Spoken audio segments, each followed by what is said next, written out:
অজিত মোহাম্মদ দাসপাড়া। এই জায়গাটি একটি খোলা স্থান।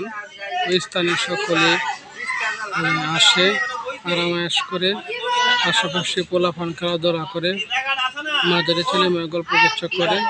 এই জায়গাটি থাকার জন্য থাকায় আমাদের অনেক অসুবিধা হয়েছে এবং আনন্দের প্রফুল্লতা বেড়েছে। ওই জায়গাটা সকলে একটা প্রাণ কেন্দ্র, পাশে একটা মন্দির আছে এবং নদীর পাশে একটা ঘাট আছে। এটা গ্রামের মাঝখানে এবং মধ্যস্থানে পড়ছে। ওই ঘাটে সকলে গোসল করে। একজন মহলে বসে আছে, উনি গোসল করবে।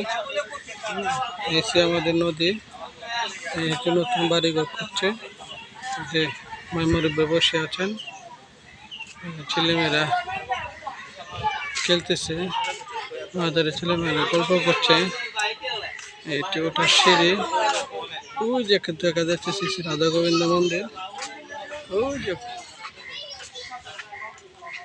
বসে আছে।